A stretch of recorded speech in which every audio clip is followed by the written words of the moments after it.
So far, so good for the Winnipeg Jets on this homestand. The team has disposed of the Avs, Devils, and Caps and played solid defense that has the look of the group that went to the conference final last spring. Hello and welcome. This is a JetsTV Live pregame show presented by Budweiser. I'm Jamie Thomas. The Jets welcoming the Buffalo Sabres here tonight at Bell MTS Place. But before we get into things, some breaking news for you. The Jets have announced they have recalled Christian Vesalainen from the Manitoba Moose. The Jets are about to take off on a 4-game road trip, so we'll delve into that a little bit deeper with Mitchell Clinton, who's on the way here momentarily. The TLC line has been reunited. Brandon Tanev talks about that with me one-on-one. This is a much different Buffalo Sabres team than in years past. MSG play-by-play announcer Dan Dunleavy is set to come on and tell us what's going on with the Buffalo Sabres, who are currently in a playoff spot in the Eastern Conference. But first, let's go inside the Jets dressing room with comments about tonight's game. We'll start with defenseman Tyler Myers.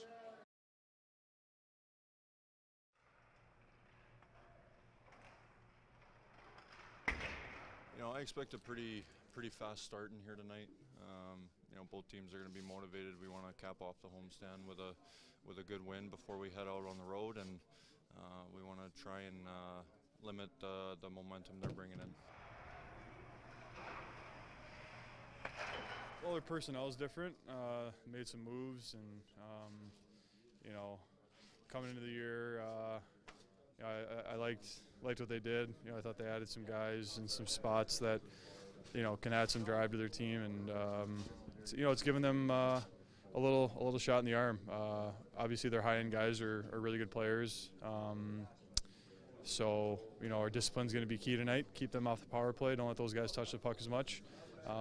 Continue to do some of the things that we've done in this homestand, and give us a chance. I think it's just growth more than anything. You're starting to see their systems are more consistent, more defined, their neutral zone. I mean, there's a lot of Nashville influence in terms of how they play. And like our group here this year, when you got a young team, it's consistency. So maybe in the past you would see stretches of real good hockey, periods of real good hockey, and then with youth, there's inconsistency, and I think that would be the area for me. They've added good pieces kind of each year. At the same time, players like Jack Eichel, when you come in at 18 or 19, you're going to be a whole lot better player 2 years later. And these guys now have gotten to the point where they understand the NHL game better clearly than they did when they came in, and they understand the demands of every single night. It goes back again to that consistency. So they've grown, they've gotten better, they've added good pieces. Their structure, it takes time to put in a system, especially if they weren't overly systemized before. It takes some time to get into that. The confidence to be patient in their game, and we see that from them now. Of course, Paul Maurice, the Winnipeg Jets. Dan Dunleavy is sitting beside me. He is the play-by-play announcer for the Buffalo Sabres. You mentioned today that everywhere you go, a head coach is always pointing out, Rob Ray knows something about this. Rob knows about this. Is that the truth? Rob likes to get the attention, and I just like to make sure that everyone notices Rob, because he's sometimes hard to miss. Right. Yeah. Not quite. No, it's great. I mean, I love working and traveling with the Razor, because a lot of the connections he has with coaches. He played against Paul Maurice Jr. We're already talking and sharing stories about that upstairs, and those stories are great. That's the fabric of hockey. So, yeah, everywhere we go, Razor gets noticed. And Paul Maurice doing that today. The Sabres, the team, of course, that you cover and announce for, have won 3 straight. Outside of the results and the points they have, what's the biggest difference between this team at this point last year compared to now? Well, a number of factors, and I think your coach actually, Paul Maurice, mentioned them very well. It's just that some of the veterans that have been brought in were the right type of players from the right organizations. You look at the Sabokas and the Berglunds and the Sherrys coming in from teams that had success. I know for St. Louis they didn't have the ultimate success, but it certainly was a team where those 2 players in Berglund and Saboka came from, where they just played the game the right way, and they had the type of coaching where you couldn't cheat the game and get away with it, and teammates for that matter too. So you put that together with young players that were looking for some leadership, some real experienced NHL players that had that pedigree. Connor Sherry, a Pittsburgh team that obviously has had great success. And even when they had their successes, you look back to the Penguins would have their struggles at some point in the year, but they always played their way out of it. And I think that's important for young players, certainly on Buffalo side of things, where in the past when things would go wrong, trying to play their way out of it, it was as if they were searching for that way out. But now you have some veteran players who have been through it, and with the experience now that Jack Eichel, Sam Reinhart, Rasmus Ristolainen, Jake McCabe, the more experience they have within the game and that leadership paired together, a big reason for the turnaround, I think. There are so many good lines in the National Hockey League, top lines for that matter. What are you liking about Eichel, Reinhart, and Skinner at this point? Well, I know what the coach likes about him, and from a fan's point of view and a broadcast point of view, it's been exciting because they go to the net. When they get the puck, they don't delay. Jack, obviously, the way he can skate, use his edges, and get to the net, he's got a great shot. Skinner, who your coach talked about today and had him in Carolina, just the way he can kind of contort himself off the boards into really dangerous areas. And whether it's been Pominville or now Sam Reinhart on the wing with those two players, obviously Skinner and Eichler are going to draw a lot of attention, also a lot of help attention. Right. Once that one-on-one matchup is there, obviously defensemen are speaking about who's going to be the help guy. If Jack gets by or Skinner gets by, someone's got to jump in and help. When that help jumps in, it's going to open up a hole. So whoever that extra winger is on the line, and Jason Pominville had great success on that line to start the year. And now Sam Reinhart's got a few points going here too. Since he's joined the line, he's played with Jack a lot. So Skinner's a confident player. He can score, he can shoot the puck, and he's really fun to watch. Jack, very much the same, a very determined young man. And as I say, both Sam Reinhart and Jason Pominville have been the benefactors of playing with those two. All three of those players in that top line were high draft picks. A couple of more high draft picks are in the roster tonight. Casey Mittelstadt and Rasmus Dahlin, who went first overall last year. What have you liked about their play this year? For Casey, a young man, we saw a little bit of him very briefly at the end of last season. He scored his first NHL goal. We were down in Florida on the Florida-Tampa trip, and he's got a great shot, good offensive mind, really confident young player. And I think that's what you look to the future for him. He's jumping into areas on the ice that sometimes young players will hesitate going to right away, but he's getting himself into really good areas, scored a really nice shootout goal the other day, got himself in tight in a very similar situation in a game against Tampa. Didn't have the room to make the same move, but he got himself in that area where a lot of the goals are scored. So you like that about Casey. Again, I mentioned his confidence. And for Rasmus Dahlin, I think, for a kid coming into this league at such a young age, to be able to not be intimidated by the game and open to learning from mistakes, and he hasn't made a lot of them, but when he makes them, he goes to the bench and he just has that game where you can tell it's not going to happen again. His edging is turning away from pressure. The way he anticipates where the open man is going to be as soon as he gets the puck, whether it be his defense partner or a forward that's headed up ice where Phil Housey wants to play to go, he's very, very good at that. And again, this is a league that can be very intimidating, as you know, for young players. He's not intimidated by it, and he's very much a young man that wants to continue to learn and get better. Dan, appreciate the time. Have a great call tonight. Hey, thanks for having me. Dan Dunleavy of MSG Network covers the Buffalo Sabres. Budweiser, of course, big sponsor of this program. They're looking to, they have 5 pairs of tickets to give away to the game against the Pittsburgh Penguins here at Bell MTS Place on November 27th. A pair of those could be yours. All you have to do is tell us who's that Selly. Tweet at NHL Jets with your guess and use the hashtags JetsTV and Selly Season. You can also comment your answer if you're watching on Facebook or YouTube. So again, 5 pairs of tickets to be given away by Budweiser to the Jets game against the Pittsburgh Penguins on November 27th. Good luck on that. We mentioned Brandon Tanev coming back into the fold on the TLC line, or sorry, a big part of the TLC line with Andrew Kopp and Adam Lowry. Here's my one-on-one with the Jets forward. And it's easier for those three to play together, possibly than any other line combination that we have. That those three can read off each other very, very well, and it gives us just a different style of checking. So we have, we've got McKinnon comes in and Hall comes in, and the Scheifele line is the speed line that goes out and handles that with Morrissey and Trouba. And then when you've got a heavier offensive group that comes in, those are 2 big men on the wings. You've also got Buffalo and Sherratt behind that line. So them being together and playing their game makes our bench run differently. It gives Connor and Line on that line together, they get to play against and different sets of defense, so it works well for us. Final game of a 4-game homestand, Brandon. What have you thought so far of the first 3 games of your hockey club here on home ice? Yeah, we've been good at home, and our leadership group and the coaching staff have got us in the right mindset to go out there each night and understand what we need to do. And I think that's the mindset for tonight's game. Go out there and get a good start and play right to our game early. Speaking of your game, how close do you guys think you are to your game right now? It's there. I mean, there's bits and pieces that have been very good. I think just getting right back to the start and where we need to be and playing right from the get-go, I think is key. And I think our leadership group has done a great job in getting us in that mindset. You don't get to see the Buffalo Sabres very often. What do you know about them? They got some very highly skilled players that like to play quick and can shoot the puck and make plays. But our mindset doesn't change whoever we're playing. We go out there and play our game and continue to do what we need to do at home ice, and then that's go out there and get a good start. Your reflexes are incredible at this moment. We'll get into that another time. But what was it like to have Andrew Kopp back on your line the other night? Yeah, it's just you feel really comfortable and confident out there, and we've had some success in the past and early on this year, and I think it's just getting the ball on the right foot here and continue to play that way and trusting one another when we're on the ice and getting those opportunities when we can. What was it like having Patrick Laine on your line for a little bit?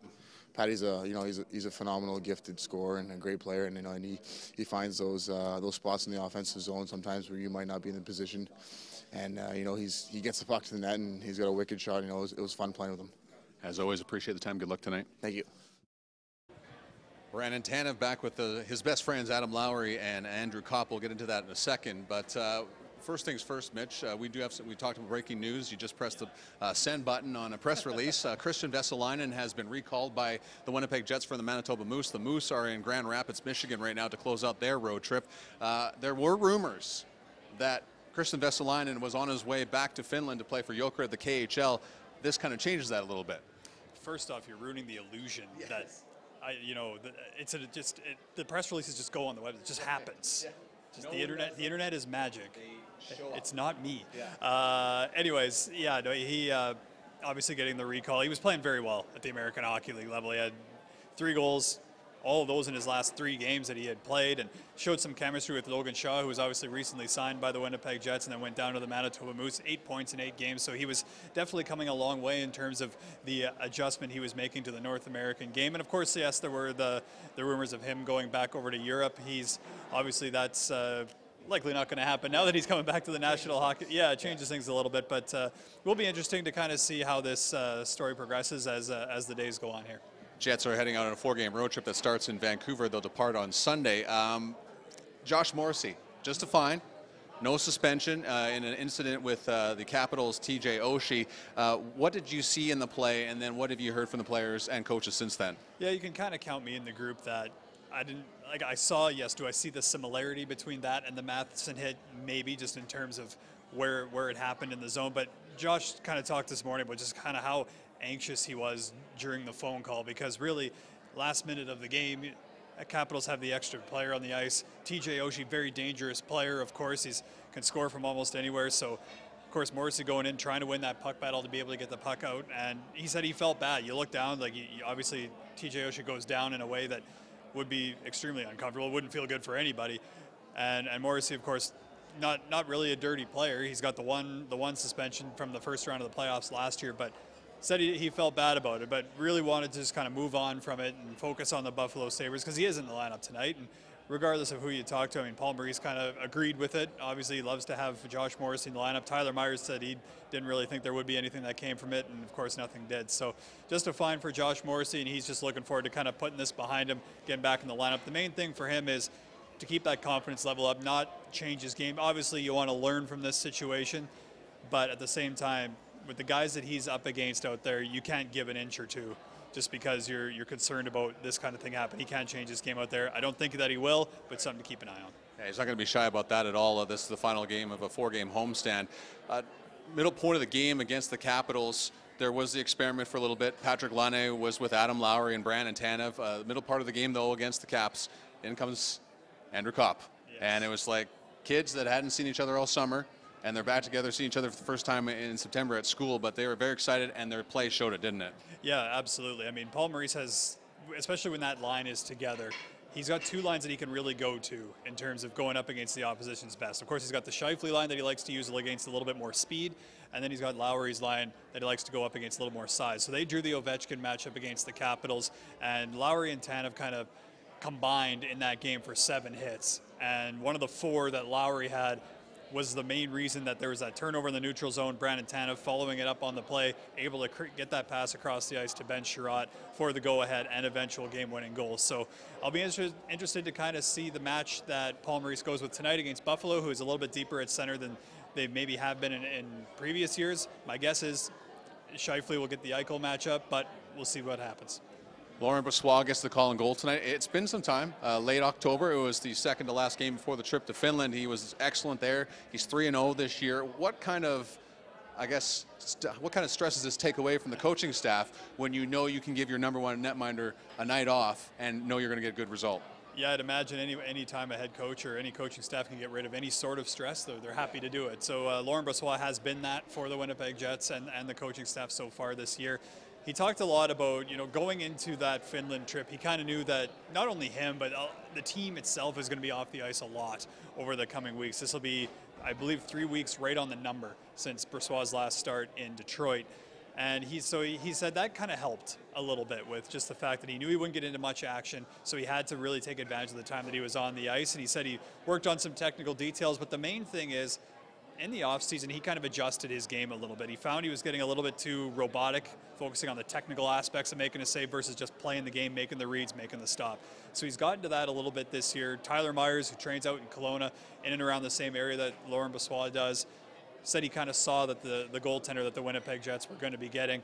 And, I mean, Brossoit has pretty much backed that up. He's got a .957 save percentage so far. Excited to see him between the pipes tonight. It looks like in the next 5 games, he could get 2 starts, including tonight. So with the way the Jets scheduled, they have the back-to-back with Minnesota and St. Louis in the back end of this road trip. Before I let you go, a little shameless self-promotion here. We have a very good podcast up for download right now, Ground Control, the official podcast of the Winnipeg Jets, including that gentleman right there. Mark Chipman is now part of the Hockey Hall of Fame selection committee. Very interesting 20 or so minutes with Mark Chipman. What stood out in the conversation for you? Well, a couple things. I mean, his openness and candidness is always interesting. He's always, he's in the background of a lot of major decisions that get made. So he talks a little bit about some guys that maybe the Jets, maybe took a look at it at certain points. So that's something to really listen in for. But the thing that always stands out to me from that conversation is just the amount of times his path is crossed with the 2018 induction class. I mean, even you talk Yakushev, you saw him play when he was 12 years old. You saw Jana Hever at the 2002 Olympics. And it's really interesting to kind of hear the relationship that or the background that he has with these players. And then even just the way that he got the call and the way he found out, it's really worth a listen. He found out in Finland, and of course, even stuck up for NHL Commissioner Gary Bettman. Very interesting points about that, so make sure you download that. Mitch, really appreciate the time. Let's go inside the other teams, or else let's go to the other side of things and hear from former Winnipeg Jet Zach Bogosian. I think we've, consistently played better. I think a lot has to do with we have more players this year that are playing at the top of their game, and I think just personnel changes. Obviously, we have a lot of new guys that are gelling well together. The line and keeping it in, got it in behind the goal. Out in front, they shot, they score! Buffalo coming right back again, and Skinner was there to pop it home. He's been great. Obviously played against him for so many years and had some good battles against him, but he's come in and done a great job, and he's created that kind of that secondary and scoring, other than just. It's not just Jack every time, and it's not just the top players on our team. I think he comes in and he plays really hard. He plays the game well, and he's helped us out a lot. Winnipeg had some great pressure, so a great opportunity here on the power play. Winnipeg take that 2-goal lead again. Buffalo out in front of the shot, they score! Patrick Laine off the face-off. Well, we got to pay special attention to him for sure. I mean, I believe he's got 8 goals out of their 16 on the power play, so they find that seam really well. Wheeler does a good job of getting that puck to him, so we'll make some adjustments on our penalty kill tonight, but I think the most important thing for us is to stay out of the box. Another former Winnipeg Jet there, and Phil Housley, the current head coach of the Buffalo Sabres. That'll do it for the show. Make sure you tune in to the JetsTV Live post-game show presented by Budweiser to get your next Jets Rewards code word and your chance at 50 Jets Reward points. On behalf of Dunleavy, Mitchell Clinton, and Brandon Tanev, I'm Jamie Thomas. Thanks for watching the JetsTV Live pregame show presented by Budweiser. I'll see you after the 3 stars after tonight's game. We'll see you then.